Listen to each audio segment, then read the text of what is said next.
Okay. We are now live on YouTube.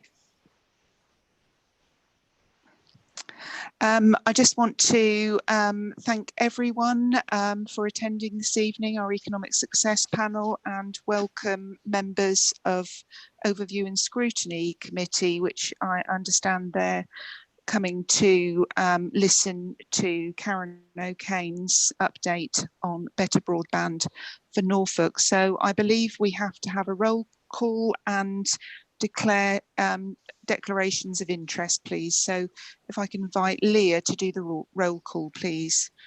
Thank you. So Councillor Beadle. Councillor Beadle, you're muted, sorry.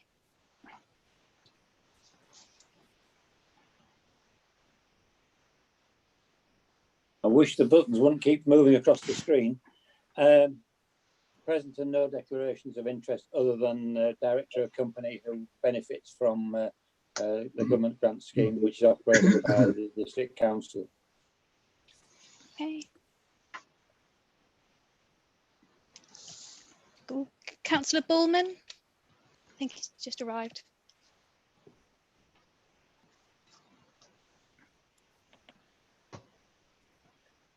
Should we come back to him, Leah? Councillor Catchpole. Present and no declarations of interest. Thank you. Councillor Copperstone. Present, and I have declaration that I've received the business support grant under the tourism sector. Thank you. Councillor Crotch. Present and no declarations. Thank you. Councillor Grattan's not here. Councillor Harpley. Present, no declarations of interest. Councillor King's not here. And we've received apologies from Mancini Boyle and Councillor Vincent.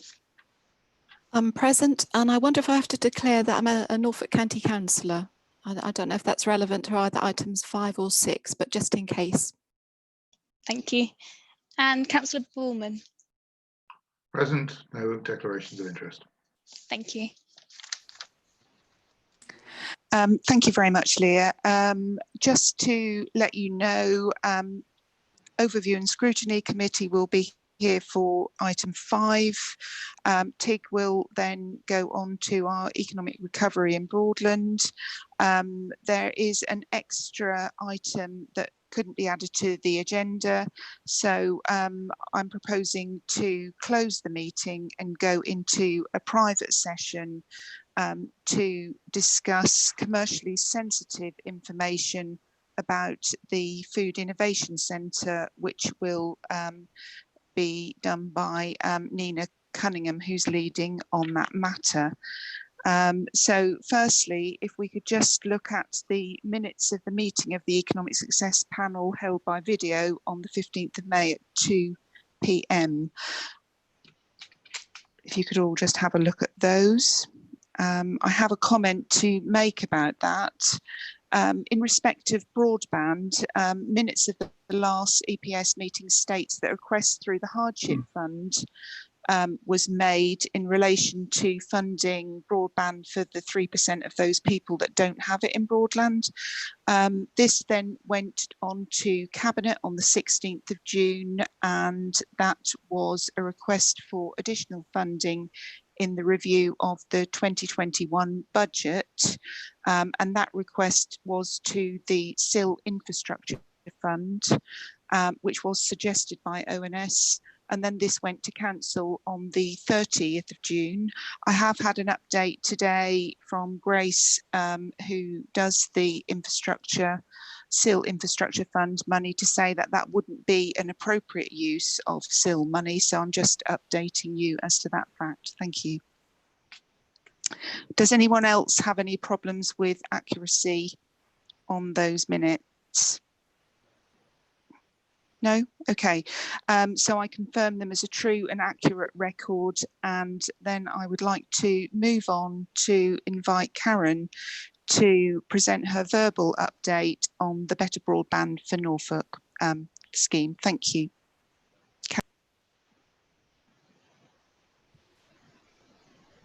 Thank you, Jo. So Better Broadband for Norfolk has to date completed 2 rollouts, the most recent of which Broadland contributed to. That exceeded the level of coverage we were expecting by contract. The contract only deals with a very specific set of properties, and those are the ones that are eligible for state aid intervention because they have speeds below 15 megabits per second.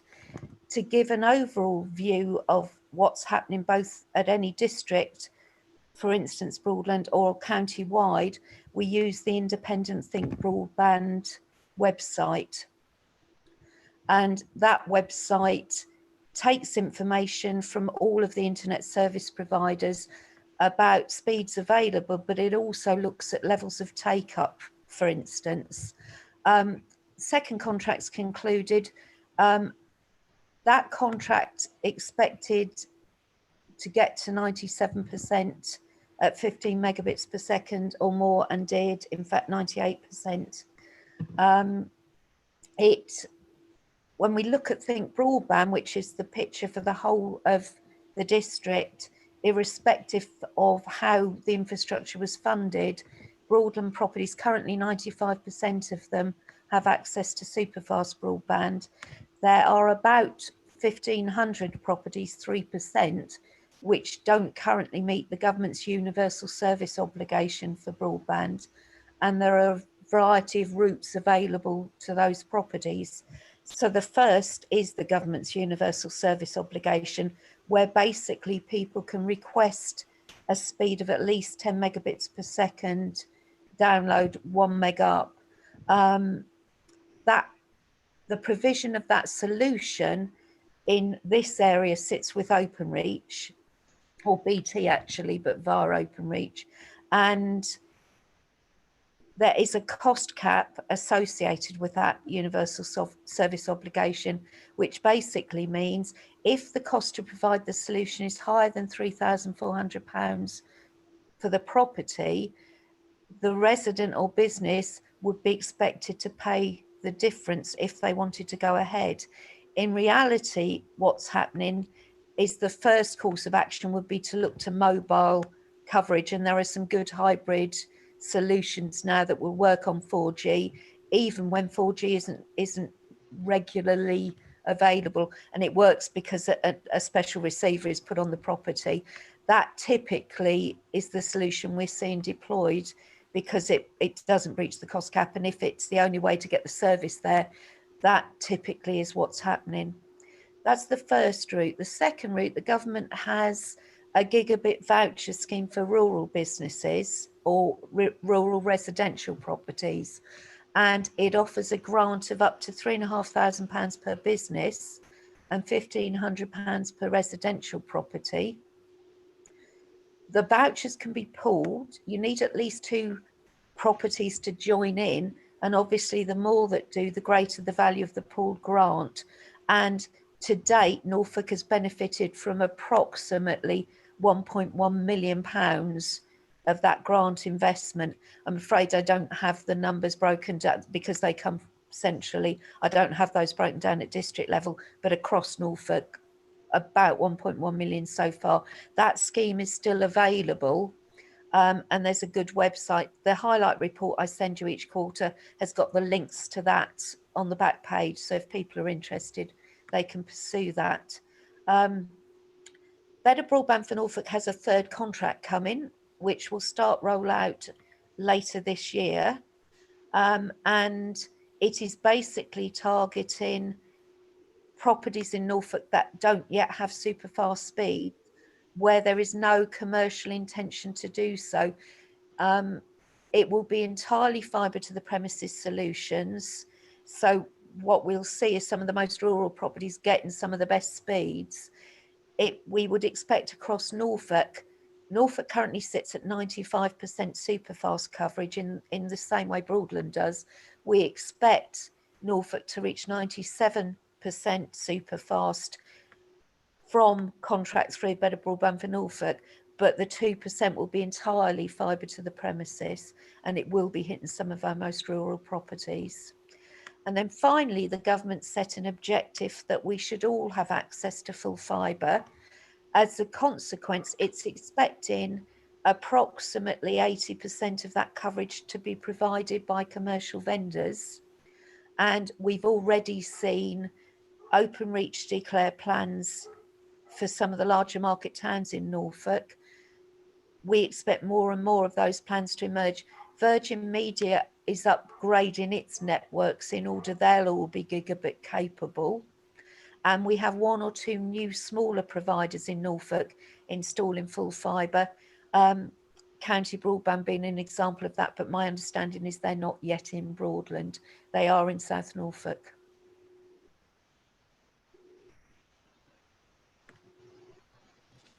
Thank you very much, Karen. That was very interesting.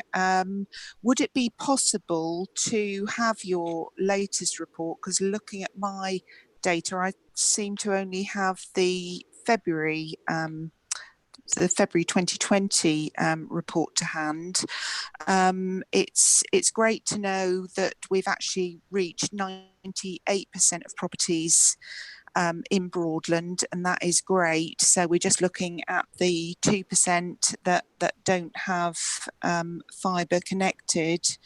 I think the panel feels that through this COVID crisis, we've just had to adapt very quickly to a new online world, and those businesses and private households without any fibre solution plans are disadvantaged. So we would like to work towards a resolution to that.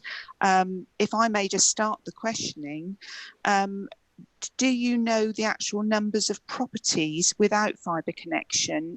Now 98% has been reached in Broadland, and would that be possible to identify clusters of properties in postcode areas, sort of biggest first, so we can understand the resources required to facilitate that? Or do you think there is a government scheme coming along very quickly that will deal with that? Thank you. Okay, yep. So two things there. There's approximately 1,500 properties within the district that don't currently have speeds of at least 10 megabits per second, which is the government's universal service obligation. So that's the level they set as the minimum required. I'm currently analysing a variety of information, the outturn information from the current rollout that's just finished, and the planned coverage from the new contract. The intention would be that we will have that information available early to late autumn. And at that point, we'll update the Better Broadband for Norfolk website to show coverage at a postcode level. But equally, I can share that, as a list of postcodes that your own people can work with. And it will show the split will basically be the number of properties that are under 24 meg versus those over 24, which is the traditional definition of super fast broadband, which is probably what people are most interested in. So yes, the information is being worked on at the moment, and as soon as it's been churned, I'll have it for you. And the highlight report, yeah, it went out about a week ago. I'll mail it across. Thank you very much, Karen. Do I have questions from any of the panel or anyone from Overview and Scrutiny Committee, please? If you could put your hand up in the participant list box, please.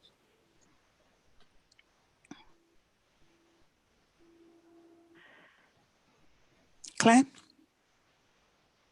I think Councillor Hartley would like to speak. Councillor Hartley. Yeah, just a quick question. Can I clarify the 98% that's quoted of having fibre broadband? Is this actually fibre broadband or just a broadband connection? It speeds above 15 megabits per second, so that the majority of those properties would be on fibre-based infrastructure. most commonly fibre to cabinet, where you use your existing phone line and then you connect to a fibre enabled cabinet. There are some properties, particularly those on exchange only lines, if they're very close to the local exchange and on copper, their speeds would be around 17, 18 megabits per second. So that cohort of 15 plus will include some on copper lines that are directly connected to exchanges and very close to them. Thank you. We have Councillor Crotch, Councillor Vincent and Councillor Beadle, Chairman. Lovely. Councillor Thank Crotch, you. please. Thank you. Ironic that I'm having internet problems today when we're talking about broadband. So hopefully you can hear me loud and clear. Thank you for that. It was really useful to understand. Just my only question really on the 1,500 properties that you said didn't have at least 10 meg is, do you know what the breakdown of that is in properties between residential and commercial or business premises? No, and the reason I can't give you that, the data I have is because it's coming from the telecoms organisations, the classification on the premises comes from whether the line is delivering a business package versus a residential one. And an awful lot of small businesses don't pay the premium for the service levels and so forth you get on business packages. So I have the data at address level. What I don't have is, are those all residential? Are they businesses? Okay. The ones that are bigger businesses, you can see their business quality lines, but it becomes very obvious by the name of the property as well that it's a business. I suspect within that, we have got a lot of smaller businesses, individual sole traders, that sort of thing. Okay, that was probably my point about, or trying to get to. A lot of those residential ones will probably be small business as well. But yeah, I take your point. You don't have the information, but yeah, thank you. Thank you, Councillor Crotch. If we could move to the question from Councillor Vincent, please.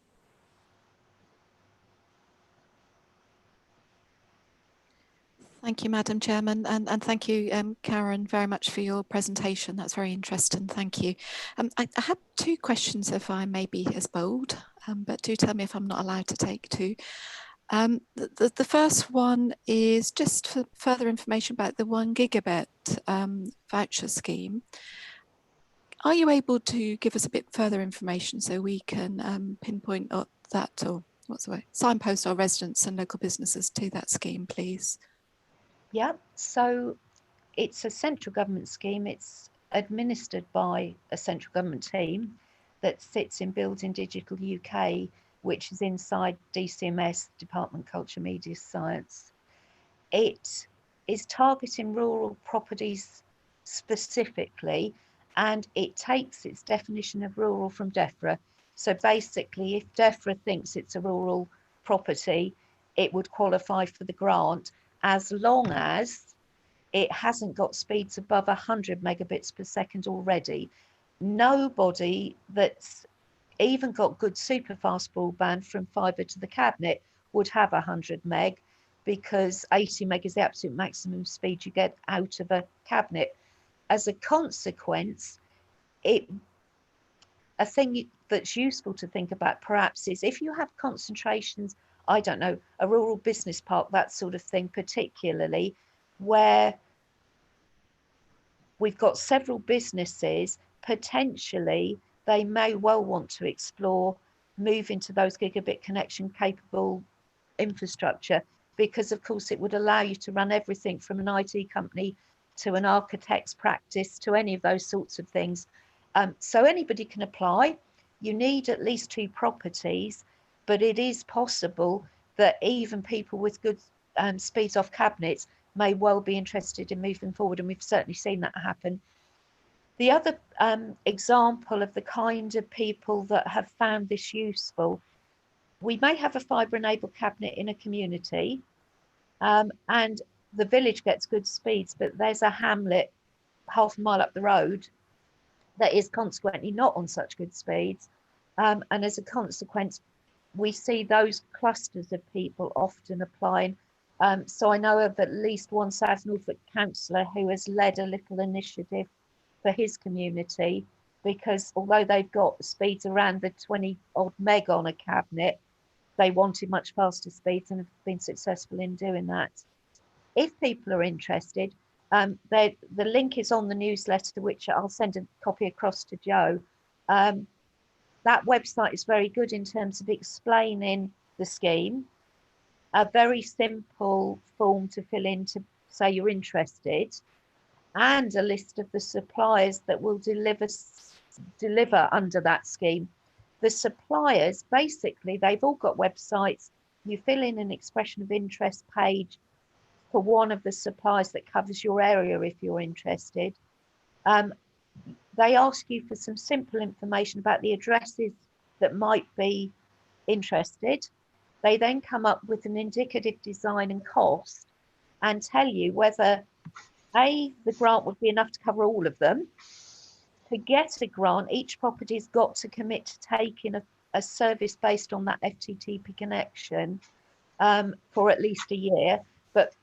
And the typical price for a package that's around 100 megabits per second would be something in the order of £40 to £50 a month, to give you a feeling.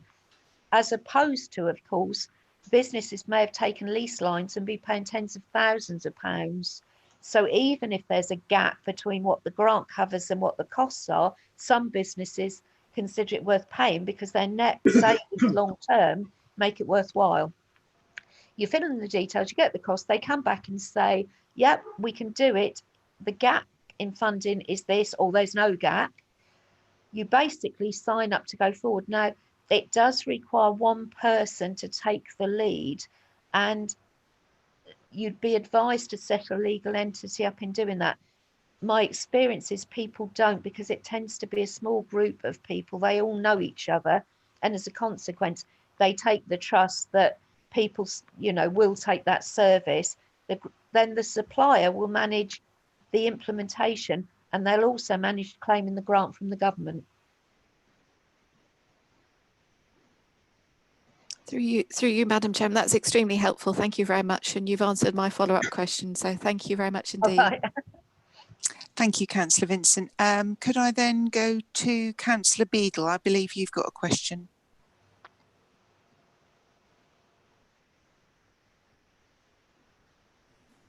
Thank you, Chair. No, it's been answered as well in follow-ups. Thank you. Claire, do we have any further questions? I think Tig would like to come in, Chairman. Okay, could we go to Tig, please? If I may, thanks, Chair. Karen, this may be a how long is a piece of string question, but we've talked about all sorts of numbers in terms of speed tonight, from 10 right up to 100. Obviously, people's expectations change over time as technology changes. Is there, and it may be just a question that's unanswerable, but for a small business, that's not labouring with large graphic files and things like those, is there sort of currently considered to be a sweet spot in terms of speed? The short answer, no, because it will depend on the needs of that business. So to walk through that, Ofcom say for an average family, whatever that is, 10 megabits per second is suitable. Clearly, that's not a business. In terms of businesses, most premises that are connected to a fibre cabinet are within half a kilometre of it, and consequently would have access to speeds of 50 megabits per second or more. And those sorts of speeds would be perfectly workable and are perfectly workable for the vast majority of businesses. It's the businesses, there's two types of business that benefit from higher speeds. One is the kind of business that is uploading a lot of data. The issue with upload speeds is they are significantly less than the download speed. So if what you're trying to do is upload lots of information, that's the kind of business. So web publishers, that sort of thing, where gigabit capable speeds are extremely helpful. The other kind of business are those where you're just doing an awful lot of transactions online and the systems you're using are out in the cloud. So they're not sat in a server in your office, they're out in the cloud, and consequently you've got traffic going backwards and forwards constantly. I think what we will see over time, the government set the objective that we all move to full fibre or gigabit capable actually, but in reality most of that will be full fibre. And I believe they're right in doing so, because what we will see is an exponential growth. And I think COVID has been a dreadful situation for everybody. If this had happened in Norfolk 5 years ago, we would have been sunk, because levels of coverage then across the county were about 40%. So we would have had over half of people unable to work from home, etc. I think what you'll see is changes in working practice, and therefore good connectivity will become important, not just for businesses, but for home workers, for sole traders, for all sorts of people. So consequently, the ambition to get to gigabit capable is the right one, I believe. But timescale wise, I believe we're going to see more information out of government later this year, but it's a big ask. I mean, that is a huge amount of work to get to that kind of infrastructure for everyone. Thanks, Karen. Thanks, Chair. Thank you, Tig. Are there any more questions, Claire? Yes, please? Councillor Nurden. Thank you, Chairman. Yes, Councillor Nurden, could you go ahead with your question, please? Thank you, Chairman. Yes, but perhaps it's a question from overview and scrutiny, because Broadland contributed in the past quite a substantial amount of money for improving broadband in the rural areas. Is there potential to pump further funds in, for example, from the SIL funds to reach the remaining 2%, particularly in the rural areas which I represent?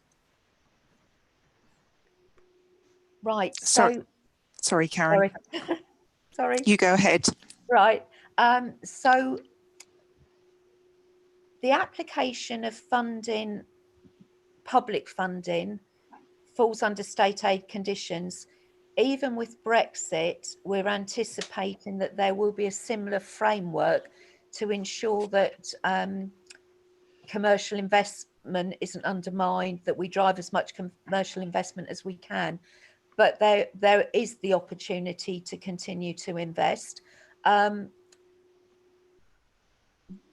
government is working on national contract at the moment, and what I think it's expecting to see is a centrally managed, nationally managed rollout to the hardest to reach. They're going to call, or they're calling this thing outside in order that it will directly benefit the most rural. An expectation commercial investment will happen in the bigger locations, and the government starts at the hardest to reach, the commercial stuff at the easiest to reach, and they meet along the way. If Broadland were to wish to invest further, there are a variety of ways of doing it. Grant funding is one way, because in that way the grant goes to the individual, and therefore state aid rules usually don't apply. The only time they would is if you had a business that is already attracting an awful lot of subsidy, single farm payment, that kind of thing, for instance. But it would, the threshold for state aid is €300,000 at the moment. So you'd have to be a very large farming operation to be attracting that level of funding. So grant arrangements, a grant scheme of some sort, may be a possibility for you if you want to do that. There is headroom in the current Better Broadband for Norfolk contract, but the effect of that is it would be contracting through that contract. And indeed, of course, you will already be getting coverage from the next contract. So some of the rural areas in your patch that aren't currently covered will come through under this third contract, and I'd be expecting to be in a position to be publishing that information this autumn.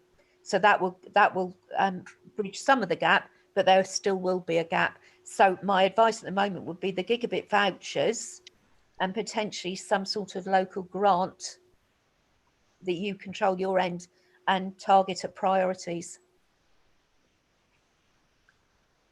Thank you, Karen.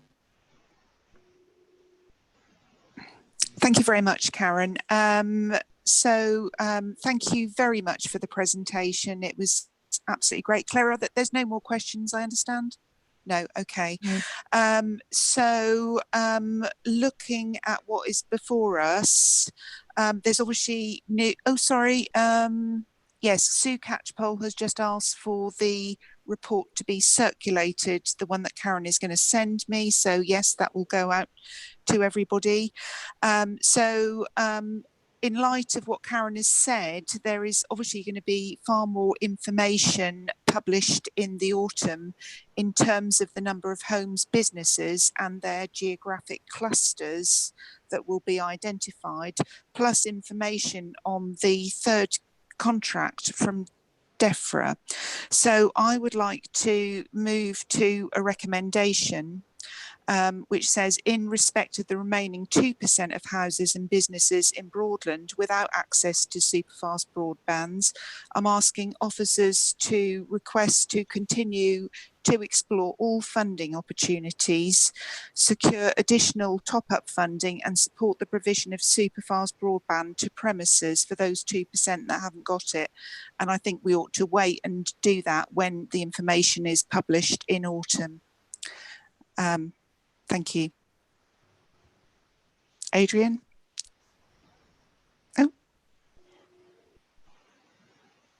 Oh, Councillor Adrian Crotch is seconding that. Thank you very much. Yeah. So could we go to the vote on that, please? I think it's just panel members that are able to vote. So Leah, if you could do the roll call, that would be great. Councillor Beadle?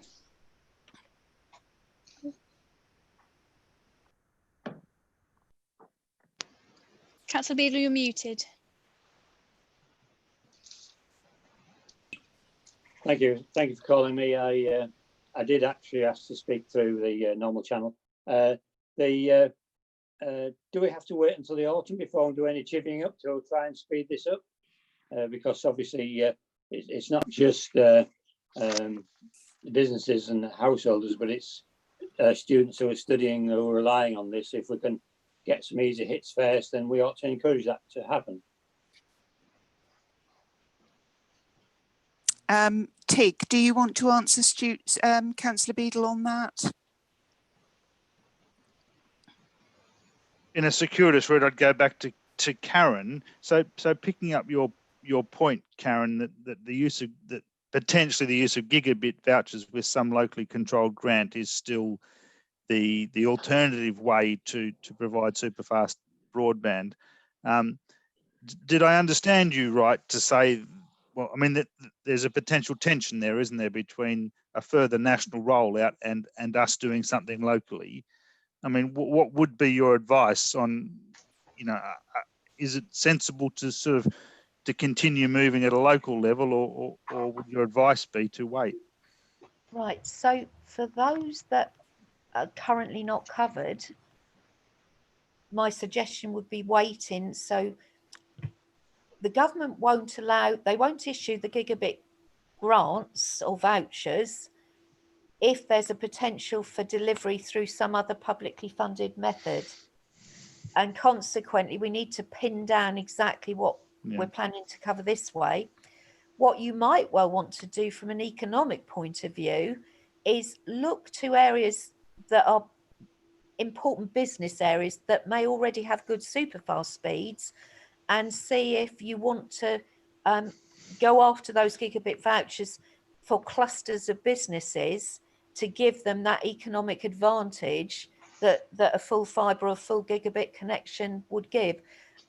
So the Rackheath area, for instance, springs to mind, but there will also be rural you know, farming, diversification businesses, all that kind of thing.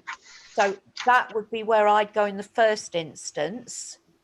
And then in the autumn, look at where the gaps will be, and then take it from there. Thank you very much, Karen. Tig, have you got anything to add to that, or should I just carry on with the recommendation as I previously stated? Yeah, sorry, Chair. Just one point of clarification. So if we were to pursue those, you know, essentially geographical locations, but with a concentration of businesses in them, I think you might have said earlier, Karen, in your presentation that you were sifting through that information at the moment, and that will become available. Those geographic areas will become available. Is that before the autumn? That's sooner than a national program. Is that right? So the national program, we'd expect information later this year. Can't even guarantee that will be autumn. Better Broadband for Norfolk, yes. So it will be this autumn, but it's important that I do that analysis thoroughly, because the worst thing we could do, sorry, I have a dog that's, the worst thing we could do is mislead people and say they're going to be covered, or vice versa when they're not. Okay, thanks, Karen. Thank you. Sorry, Councillor Catchpole, do you want to add something? I'd like to ask a question, and that is, are we saying there's 2% of properties that don't have any broadband? No, they have speeds under 15 meg. So that's hugely slow. So if we go back over what Karen has said, we've now got 98% of properties with speeds over 15 meg, but 15 meg is relatively sort of poor, I would say, and obviously people are keen to have a higher speed. But so we're asking for those 2% of homes, which we think is approximately 1,500, to have speeds of at least 15 meg. Sue. So it's not that there's only 2% of properties that don't have broadband connection. It's of those that have broadband connection, who have purchased it, if you like, the 2% of them don't have a very fast speed. Do we know what the percentage of properties that don't have any broadband is? Yeah. Yes, well, sorry. Go ahead, Karen. Sorry, yeah. So the percentage that are under 2 megabits per second, so in effect have no broadband, at the 1st of July was 0.68% in Broadland, 0.68%, which would equate to something in the order of 250 properties, 250, 300. So all other properties are paying for a broadband service? No, so that's the other interesting thing. So of those that could have access to super fast broadband, so 24 megabits per second or more, only 7 in 10 have taken a service. So we still have 3 in 10 households or businesses, could be, that have chosen not to take a super fast broadband service, even though they could. Councillor Catchpole, are you satisfied with that? Thank you very much. So in light of that additional information, I think it would be prudent to wait till the autumn, till there is additional information published. I'm very mindful of the fact the economic development team has a very heavy workload, and I know while this is important, I think it would be prudent to wait. So I'll go ahead with the recommendation as I previously stated, which has been seconded by Councillor Crotch. So Leah, again, could we have the roll call, please? Councillor Beadle? Abstain. And Councillor Bullman? For. Councillor Catchpole? Was it me? Sorry, that you yes, broke sir. up there. Yeah, sorry. Abstain. Councillor Copperstone?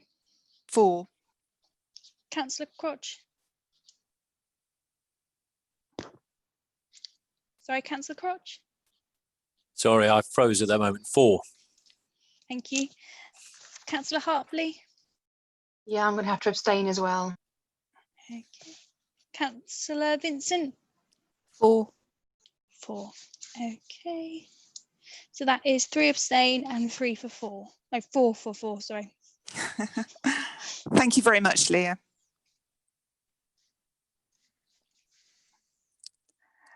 So I'll just thank Karen very, very much for presenting that item. That was very informative. And just to let you know, I will send the most recent circular around as soon as I'm in possession of it. So I don't know if those members of ONS wish to leave the meeting, and we will move on to the presentation by Tig.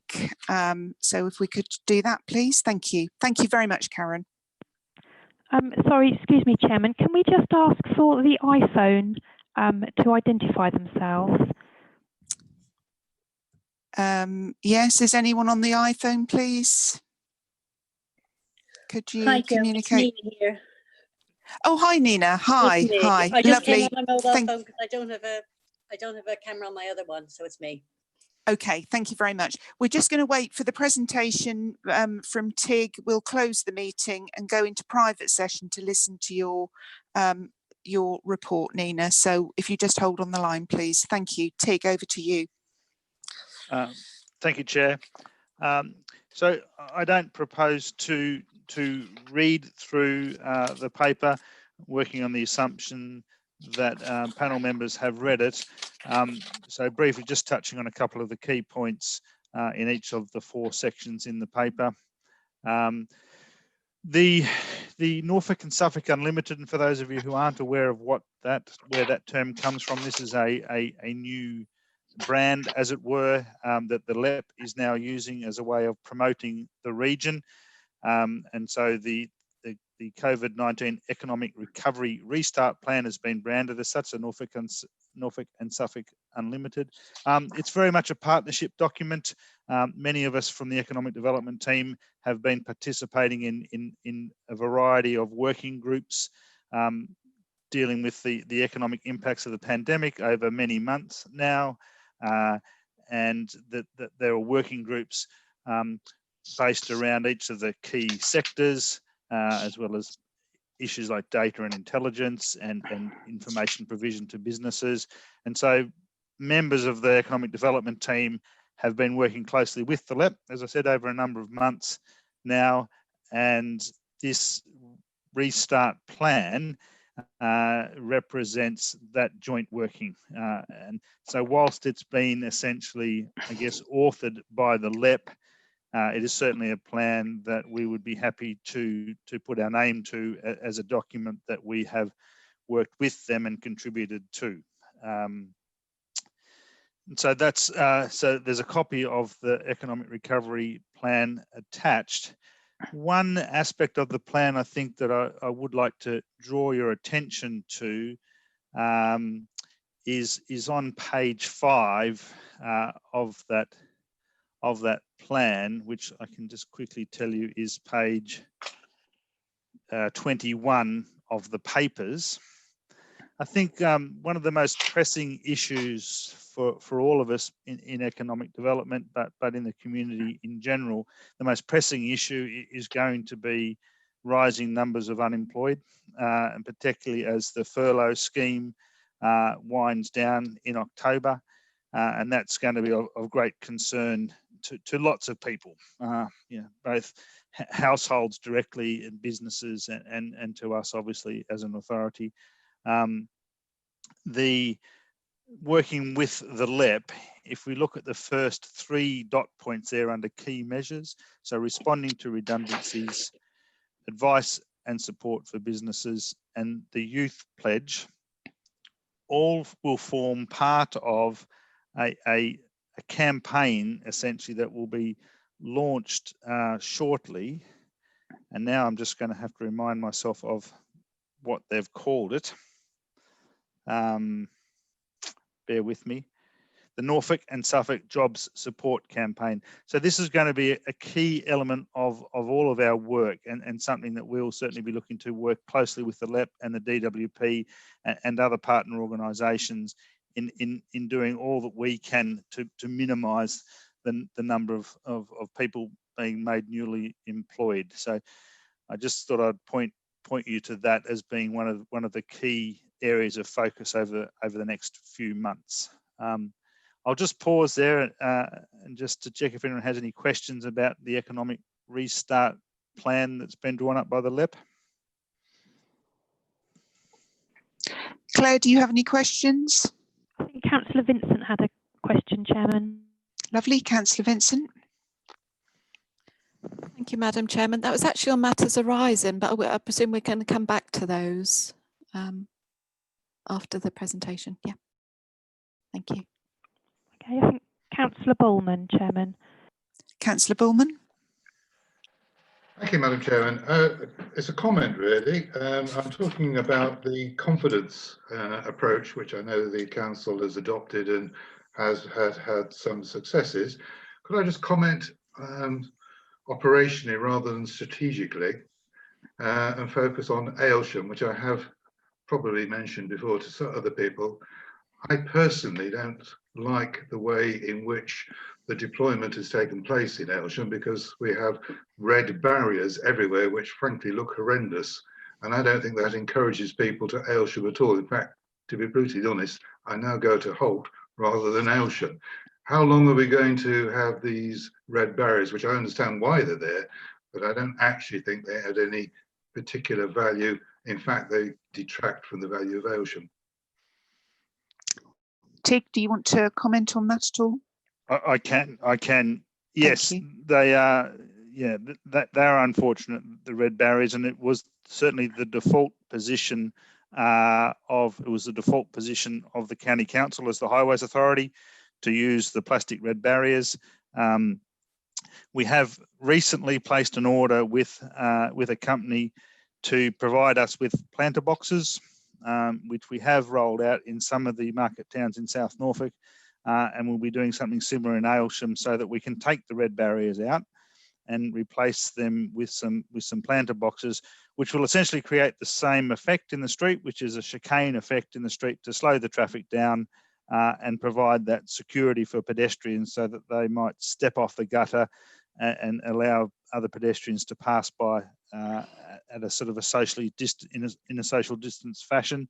I would hope that we could start deploying some of those planters late next week. Thank you for that. I realise the why the barriers are there. It's just that they don't look very attractive. In fact, they look quite the opposite.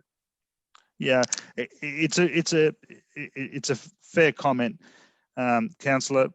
We are having the same issues in many of the market towns that we're working in, and we are, as the weeks go by, trying to remove as many of those barriers, etc., that remind us of a roadwork site and replace them with something else. Thank you, Councillor Bullman. I just ask you to appreciate that the team are working at pace, and those red barriers were intended to keep people safe, but we look forward to the planters coming along. Claire, do we have any more questions? I think we've got Councillor Vincent, please. And Councillor Beadle, Chairman. Right, thank you. Councillor Vincent, please. Thank you, Madam Chairman. I also had a question about the confidence campaign, please. I just want to firstly thank the officers for what they have done. I know they have worked hard on that. But also, I'm just keen to hear how soon we'll be rolling out the same for all parishes across the district. I know my own ward of Elcatton is keen to get their measures in place. And I just wonder how close we might be to seeing the sanitizer and the signage locally. Thank you. Tig, can I ask you to answer that, please? Certainly, I can answer that one. Thanks, Councillor. So we have started the rollout of what we're calling the confidence kits. So that includes, or can include, the hand sanitizers, the sidewalk mounted hand sanitizers, socially distancing floor stickers, the larger banners, the lamp post signs that we've been using as a reminder to keep people for people to keep their distance. So that's very much underway. We've contacted every parish in the district once now, and if not twice, offering them the confidence kits. At the moment, we've got five lots of kits installed, or this information's valid as of Monday afternoon. So we've got 5 lots of kits installed. We've got another 5 lots of kits that have been ordered. So firm orders have been placed, and we know the numbers, etc. And are awaiting installation. And we have another 31 parish or town councils that haven't responded to our offer of the kits at all. So we have contacted each of them once, if not, again, as I said, once, if not twice. And so I was going to, in the next section, actually was going to touch on this, but thanks for raising it. I guess as officers, it'd be really useful to get some advice from you as members as to what we can do to perhaps encourage some of those parish or town councils to respond, either saying they've got no need for it or they would like it, and then we can work with them to work out exactly what that kit might look like.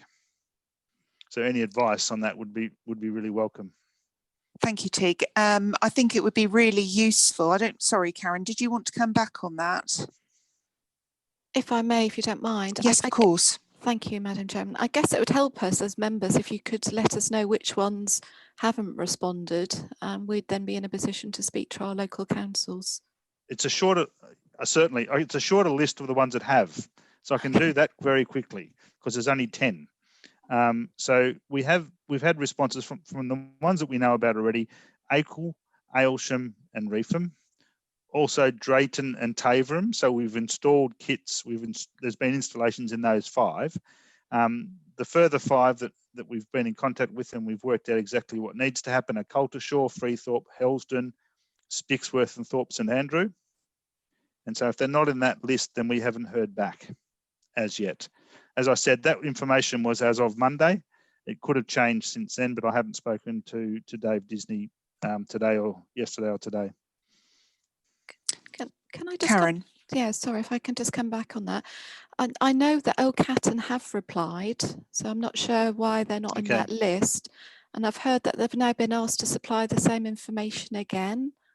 So I'm not quite sure what's happened there. I'll certainly look into that. Thank you. Kirsten, did you want to answer that? I think Kirsten's signalling she would like to answer that. Kirsten? Yeah, just to say, I have seen an email from Oldcaton today. So we are organising it with them. There are a few others that we are working with as well, just to get numbers finalised for orders. So they are on the way, and I know those ones that Tig has already mentioned, they will be installed by next Wednesday, and then we'll be putting a further order in to do more rollouts. So I don't quite know what has happened in Oldcaton, but it is definitely on the move. So it'll be one of the next ones to be done. Thank you, Kirsten. First, we've got a question from Councillor Beadle, and then I think Councillor Catchpole is indicating. Thank you. Councillor Beadle. Yeah, thank you very much, Chair. Can I say I'd like to thank, on behalf of the Reefham town, the involvement of the officers in the town, and it is much appreciated by the town. Can I say also we've avoided the red barriers as in Aylsham, but we are still waiting the planters. So when Aylsham gets theirs this week, I hope Reefham does as well. On the Norfolk and Suffolk Unlimited report, it's great to have a plan, because if you don't plan, if you fail to plan, you just don't know where you're going. But it's very high on aspiration, and there's very little. It's much less on detail, and that report can mean wonderful things or completely to the contrary. And so I just wonder what that means, will mean in practice as we move forward. But at least there's something, Chair. Thank you. Thank you, Councillor Beadle. Tig, do you want to come back on that at all, or?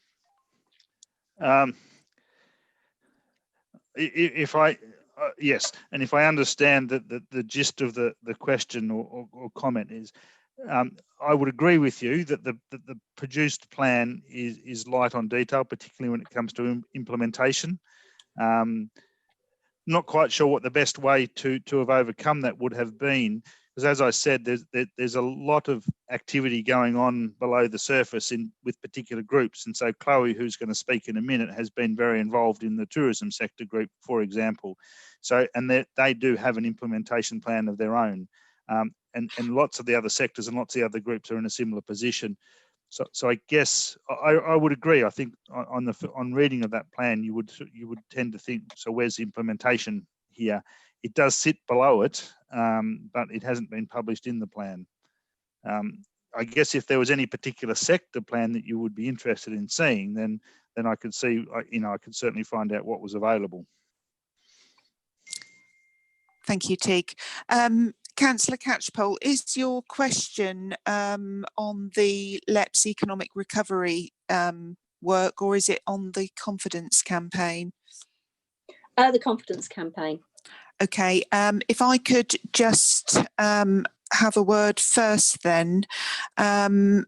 We looked at our business plan yesterday at Cabinet with the ambition to deliver economic success in our area. We've done very, very well on the first objective, backing local businesses and giving them advice and guidance to help them establish, grow and prosper. And those results are great. And we continue to support businesses, work with the cluster groups and deliver economic strategies from the LEP. Objective 2 is to support communities by offering a range of opportunities, skills and employment prospects. And as Tig previously said, with the furlough scheme due to end in October, we could see many more unemployed in our area when faced with ongoing COVID pandemic and Brexit looming.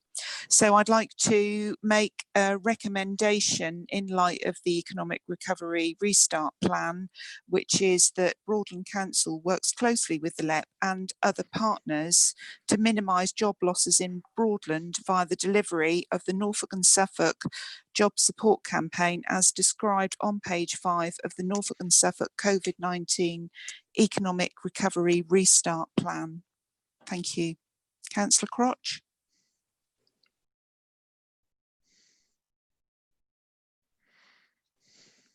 Unless we've lost Councillor Crotch.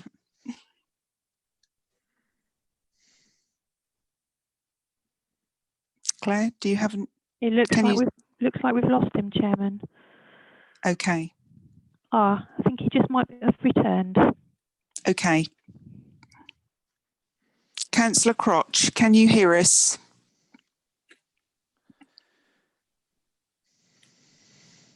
He's just connecting to audio. Thank you very much.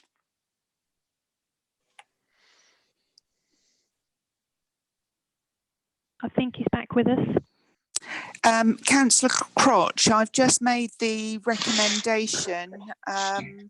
I've just lost you, I understand. Do you want me to read the recommendation again? Yeah, or? just probably for the record, if you would, Madam Chair. Thank you. Thank you. So Broadland Council works closely with the LEP and other partners to minimise job losses in Broadland via the delivery of the Norfolk and Suffolk Jobs Support Campaign, as described on page 5 of the Norfolk and Suffolk COVID-19 Economic Recovery Restart Plan. Yeah, I'm happy to support second that motion, Madam Chair. Thank you. Leah, could we go to a vote on that, please? Okay, so Councillor Beadle. Agreed. Councillor Bullman. Agreed. Councillor Catchpole. Agreed. Councillor Copperstone. 4. Councillor Crotch. 4. Councillor Hartley. 4. And Councillor Vincent. 4. That's unanimous. Thank you very much. Tig, do you want to move on to the rest of your presentation, please? Thank you, Chair. So section 3.3 and the tourism sector reopening. I'm going to ask Chloe Griffin, our tourism officer, to speak to this particular point. Thanks, Chloe. Thanks, Tig. Yeah, so I'll just quickly run through what I basically said, not in detail because you guys should have already read it, but you'll see that I mentioned a survey. So Visit Norfolk did a survey, which was then fed back to us, which had around 800 respondents of different tourism businesses across the county back in May, which led us to be more informed about how COVID-19 was impacting us locally in terms of our tourism businesses. Did show quite a large proportion of them had obviously had to close because this was peak lockdown time, and quite a number of them had to furlough staff and was very detrimental to them, obviously.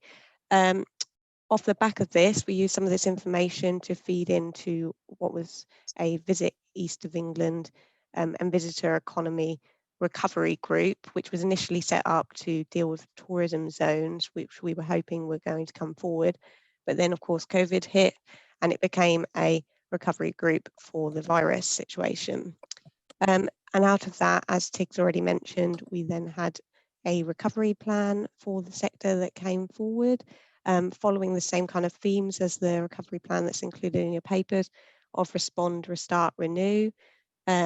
And on short term, this looks at just a little bit of detail. On short term, this looks at a peer-to-peer network, skills, mainly along the digital side for businesses, toolkits, which some of them are already in place. For example, the LEP has organised a PPE portal that businesses can access for equipment, and also looking at campaigns. So something that came through quite strongly on the survey was that local tourism businesses were going to need a lot of marketing help following the crisis.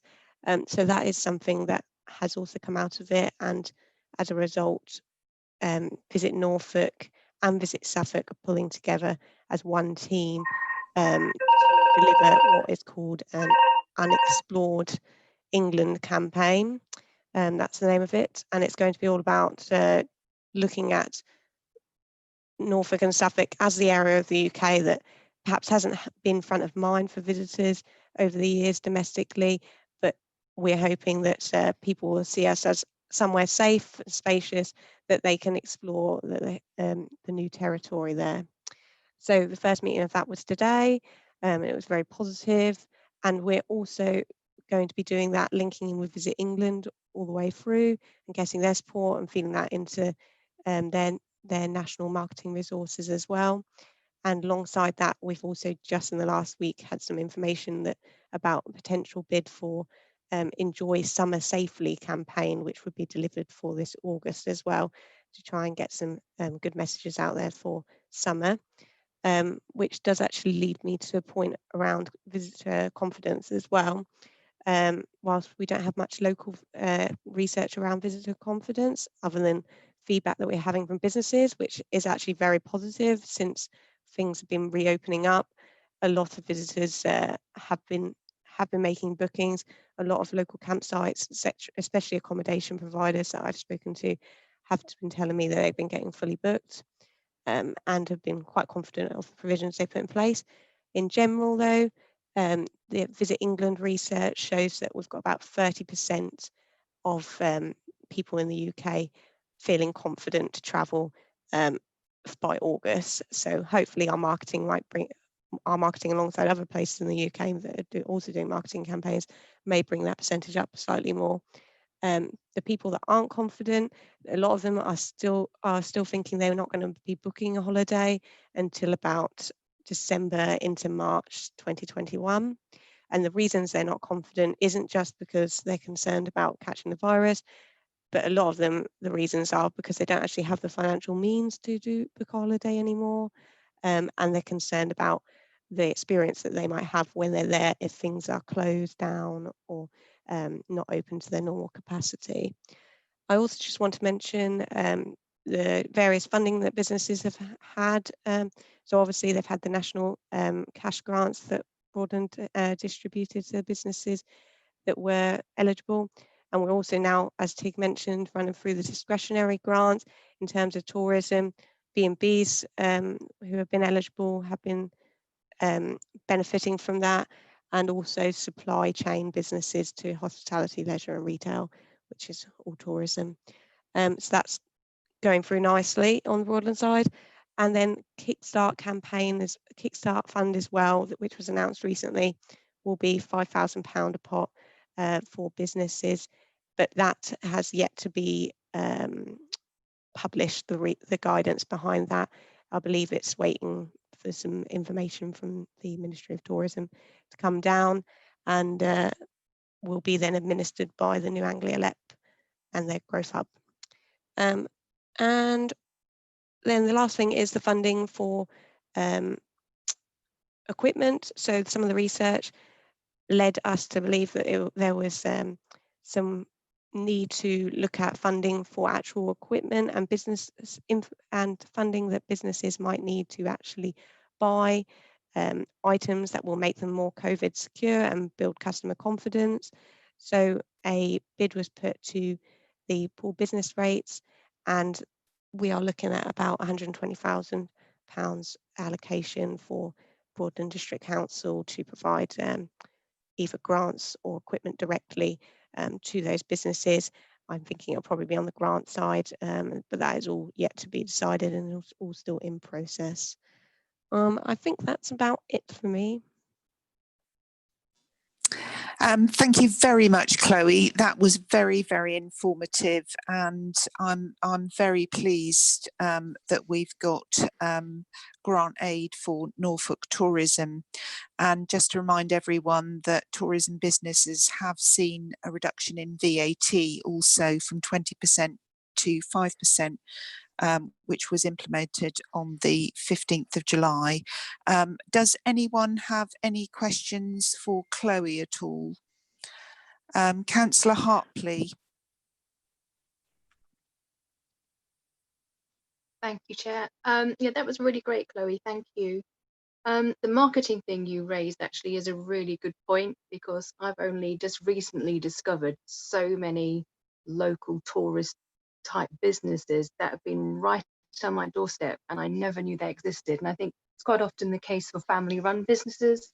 They are often started by elder members of the family, and it's just continued. And this whole newfangled internet lark, they don't know how to use it. They don't have the funds, certainly, to get high up Google ratings. And there are some really, really good ones. They could really capitalize on the whole staycation thing if only they could get that information out there. So I just wondered if you could give me a little bit more information about how you plan to help them with marketing. Is it a tuition delivered directly by yourselves, or is it a bit more just giving them money to learn themselves?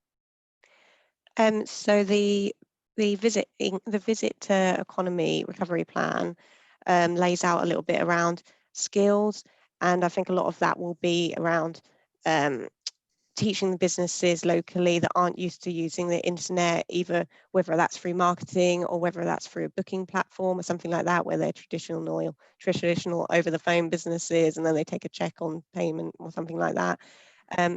So those would be where they'll find the information through potential workshops and webinars. Some of those are already taking place at the moment. The New Anglia LEP recently did a Tourism Tech East conference day, for example. So those things are available, and they're trying to be pushed out through the LEP, but also through our Broadland newsletter that many businesses have actually signed up for during the COVID period to make sure that they're up to date. Thank you, Chloe. Councillor Hartley, do you want to come back on that, or?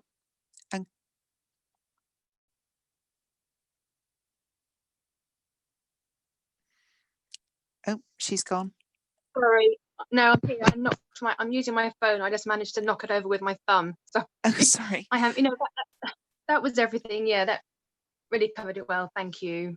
Thank you, Councillor Hartley. Claire, do we have any more questions for Chloe? I think Councillor Catchpole is still waiting to speak, and also Councillor Crotch, Chairman. Councillor Catchpole, please. This isn't specifically for Chloe. This is for Tig. Shall I go ahead? Yeah, please. Yeah, thanks. with regard to how to get the parish councils to respond, our parish councils, one of them's only coming back for the first time tomorrow, and one isn't functioning at all, because their parish councillors are unable or unwilling to use Zoom. So we have a situation where we're not really in communication with some of our own parishes councils because they're not actually functioning. And I'm wondering whether the Association of Parish and Town Councils could help with that, and with you being able to get in communication with them. So I'm also wondering what the confidence campaign could do for the smaller villages, where perhaps they don't have even a village shop, but they would have a church and perhaps a village hall. That was another question. Then two things that arose out of the last 3 months and the campaign. One was, as a councillor, we were emailed to ask us, I suppose, whether we wanted to get involved with this In Confidence campaign, but we didn't really know what it was. And I kind of fell into it by volunteering. What I really would have appreciated would have been a phone call. So contact made with me. So it was confirmed that the contact had been made, so that the importance of it, I could have recognised and been perhaps even more involved, but I know fellow councillors feel the same. And the other thing was, I have asked, or had asked, for the business details, the contact details for those businesses that hadn't applied for their grants. And this was, I don't know, 6 weeks ago, something like that. And would have appreciated being sent those. I was told it's not possible, or it wasn't possible for the council to provide those to me as a member. It is actually possible, because it has happened in other districts across the country, where councillors have been provided with the names of the businesses in their areas that hadn't yet applied for the grants, and then they followed it up naturally because they knew the area and they knew where to go. So a little bit of disappointment on both of those fronts, but other than that, obviously the team did an incredible job redeploying people who would presumably otherwise have been furloughed, and appeared very happy to help in our market town of Aylsham with the In Confidence campaign. So yes, that was great, and really did help, and there were lots of positive comments, as well as the obvious ones that are going to happen over the red barriers. But I think the councillors could have possibly been more involved. Thank you, Councillor Catchpole. I just would like to draw your attention to communications from Jonathan Pyle in the communications team to the Confidence campaign, and it's been nearly a weekly update. I don't think any councillors have actually received a phone call. There hasn't been the resource to do that, so communication has been done via email. Tig, do you want to pick any of those points up for Councillor Catchpole? Thanks, Chair. Yeah, look, you know, some very good points there, and you know, we do appreciate that we didn't get everything, you know, 100% on the way through. You know, we were working under pretty. I did have the team working under pretty difficult circumstances, and yeah, look, hand on heart, I absolutely acknowledge that sometimes we didn't communicate with a range of people, including yourselves, as directly as we might have, and I do apologise for that. It was a function of the speed that we were moving at and the resources that we did have. I think what I would say is, just as a slight digression here, in fact, you heard me say this earlier today, Councillor Catchpole, that I think it was almost genius of our comms team, and particularly a man by the name of Dominic Chesham, who was working with us to come up with this Confidence logo. I think at the time that we started using it, we all kind of went, "Oh, that's interesting. Let's go with that." And it was only weeks later, and now months later, that we actually see this word being used everywhere. You know, national government, right down to, you know, chambers of commerce and others are all absolutely sort of promoting this idea of confidence. I think the digression there, and picking up your earlier point, is I don't think it's time yet to let go of the confidence campaign. I think it's still a meaningful brand, a meaningful message. So I guess maybe what I'm saying there is I think there will be further opportunities for members to continue being involved in that campaign as we think about what the next steps might look like. So maybe that's a watch this space, and we'll be reminded to make contact with you. I just want to turn to Kirsten, if I can, just on your comment around some of the smaller villages with no shops. I suspect that's possibly something she's come across before in the last couple of months, and whether you've got any thoughts on that, Kirsten. Yeah, I have a couple of things. Just to say that what we're going to do, we have now emailed all the parishes twice, taken on your point, Councillor Catchpole, about the fact that some of them aren't kind of operating properly yet. So we are working with them. What I'm going to do is review the list on Friday and absolutely pick out the ones that we would have expected to hear from, and we will be actually calling them direct to see if we can find out what the problem is, whether there's, are they stuck, are they having problems contacting people. So we'll do that, and we'll work through that just to make sure. What I've also asked the officer that's delivering that programme to do is that if he does have a parish that comes back with a "we don't want anything," to let you as district councillors know for that patch which of your parishes have actually said they don't want any of the kit, just to keep you in the loop, so you're aware of who said no, and then we'll move forward with the other ones. We have, in fact, I've had a couple of emails today, one from a church and one from a village hall, requesting the hand sanitizer stations. Now, I think what we'll probably need to do, because the funding that has come through to support that programme is absolutely based around supporting businesses and supporting the high streets and not other areas. But actually, Nina, who's here, I think Nina has good connections into the people that are organising that funding. And absolutely, I think it's a question that we will go back and ask to say, can other facilities that open and are absolutely key to our communities operating safely, could we actually use some of that funding to roll that, though particularly the hand sanitizers, because I think they are the most welcome thing. There's something that we've had lots of really positive comments on, to see whether we are able to use that funding to roll them out more widely. At this stage, I don't know what the answer to that will be, but we'll find out, and we'll let you know, and we'll look at that. Thanks, Kirsten. Chair, if I just may pick up Councillor Catchpole's final point about businesses not applying for their grants. And I know this is something that Councillor Vincent has asked about a number of times as well. The position, and I will go back and check this, but the position of the Managing Director, he stated in a number of meetings, was that those lists weren't to be made available outside the organisation. I will go back and check that, and if there has been evidence of other districts doing something like that, I'll raise that with Trevor. But that was his most recently stated position. Phil, I don't know whether you've heard anything different on that. No, okay. So I just will need to check that with the Managing Director, Councillor Catchpole and Councillor Vincent. Okay, lovely. thank you. Thank you, Councillor Catchpole. Thank you, Tig. Could we move to the question from Councillor Crotch, please? Thanks, Chair.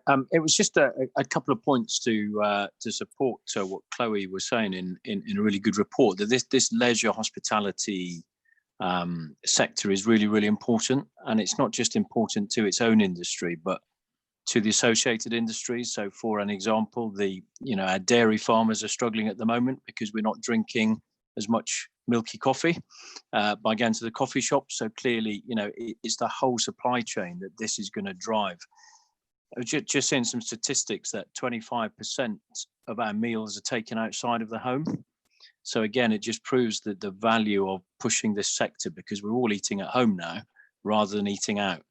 And the Google mobility data still proves that it's 37% movement of people down from January.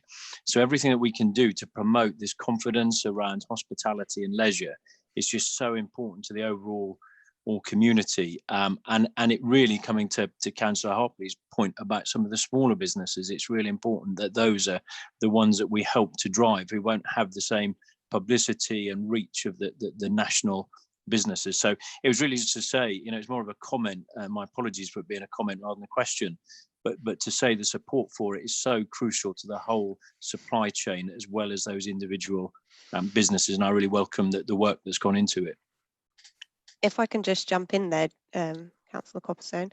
Thank yeah, you, just Chloe. to say, yeah, good point about the farmers being part of the supply chain. We actually have I've been personally dealing with some of the grants for the supply chain, and we have had farmers apply for that grant funding and be successful in getting that grant funding.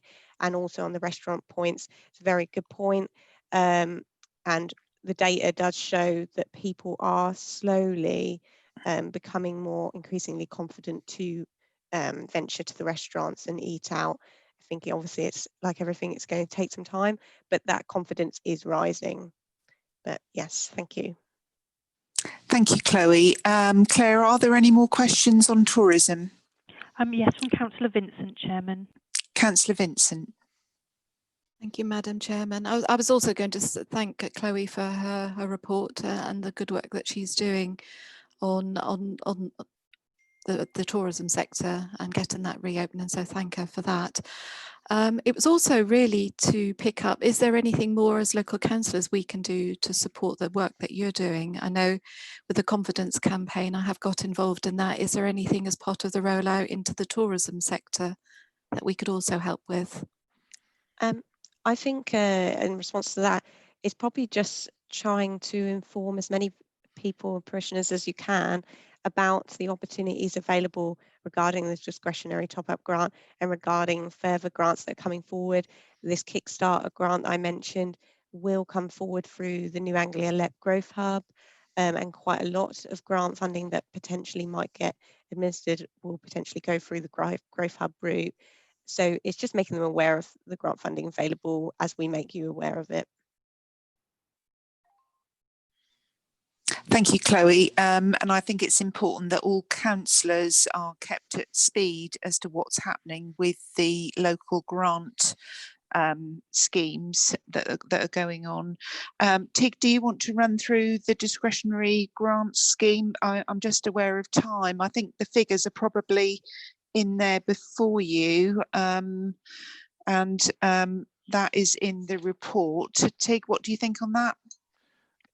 Thanks, Chair. I think you're right. I think the figures largely speak for themselves. Probably the key thing is just to go towards the bottom of page 15, that our current estimate, or our estimate as of the time that these papers were circulated, was that we had sufficient applications in the pipeline in the system for about nearly £1 million worth of grants, which means around that £240,000 available for new applicants. I think with the steady stream of applications we're still receiving, we still anticipate that we will have used up the vast majority of the funding available by the end of this month. Thank you, Tig. And importantly, just a final point, if I might, Chair, the team is now making outbound calls to businesses in those three key sectors that we've identified as being hardest hit by the pandemic, and so there are outbound calls being made to those businesses in those sectors at the moment. Thank you. Councillor Vincent, you want to make a comment? Yes, if I may, please, Madam Chairman. One was I was going to raise it under matters arising, but it actually it's relevant to what we're talking about now. So I wonder if I may raise it now. Yes, of course. And that was really just to thank officers for listening to the comments that we made at our last meeting. I know I specifically raised the comment, could we look at the supply chain and how that wasn't being supported through the first tranche of funding. So I just wanted to say thank you, because that has been addressed through the local discretionary grant fund. So thank you for that. And I know that the businesses who contacted me prior to that have now received some benefits. So that's a really positive news story. And also I'm hearing from some companies how they've been able to reopen and get back on their feet through the funding they've got through the discretionary grant fund. So hopefully we will now start to see certainly some companies be able to get back on their feet again. So that was to say thank you for that and pass that back. Thank you very much, Councillor Vincent. Claire, is there any more people waiting to speak? Yes, Phil Courtier would like to come in, please. Phil, over to you. Thank you, Chair. Well, if you'll indulge me for a moment, and I don't want to just backslap for the sake of it, but I think it is important to note, and I know a number of members have said thank you to the team. I do just want to acknowledge just the lengths that the team have gone to. This sort of work would normally take months to prepare and do and to roll out, and it's been rolled out in a matter of a few weeks. There have been a number of the team that have probably been working 10-hour days, 7 days a week, and I know a number of the team haven't really taken any breaks over more than a month or so, and a huge amount has been achieved. And Tig's already said there were, you know, things that didn't go as we wanted it to go, things that have caused a reaction, but there are many businesses that will still be able to operate because of what the team have done, and there'll be many people who will be in a job because of what the team have done. And we are not through it. You know, it's the end of the beginning, but we are going on to huge levels of work coming up as well, and the team will carry on. But I just wanted to acknowledge just the work that they have done, the efforts that they've put in, and the outcomes that they've achieved even through this period of time. Thank you. Thank you very much, Phil. I'm sure the panel are all very grateful for all the work that's been done. The team have worked incredibly hard. I know they haven't taken their holidays, and it has been a very difficult time, and often working from home without their colleagues around them is incredibly difficult. So I just applaud all of them really for the great job that they're doing. That sort of brings me to the end of the meeting. The next meeting will be on the 12th of October. That's in the diary. We probably need to put a few things on the work programme. I know that something that we've talked about discussing is the Norfolk Strategic Infrastructure Plan, and I know Hazel Ellard heads that, so it would be nice to have a report on that, and possibly a further update on the Food Innovation Centre, which is quite a fast moving project. So if there are no other questions, I'd like to close the meeting. Yeah. Just say, Chairman, on the last item, we ought to just formally note the report. Sorry, I couldn't quite hear you, Councillor Beadle. Yes, on the last item, we ought to just formally note the report as under the recommendation. Yes, I agree. Thank you very much, Councillor Beadle. If we could note the work on the local discretionary grant fund. And as I say, I'm looking to close the meeting and then reopen it as a private session to talk about the Food Innovation Centre. Councillor Hartley, would you like to add anything? Just a very quick comment. I just want to say how great it is to hear from so many women in a meeting as well, which makes a change. It's a really positive thing to see so many female officers and councillors speaking to outnumber the men once. Well, thank you very much. Just because I haven't had a haircut. Thank you, Councillor Hartley. So I'll close the meeting, and if you could turn off the live stream.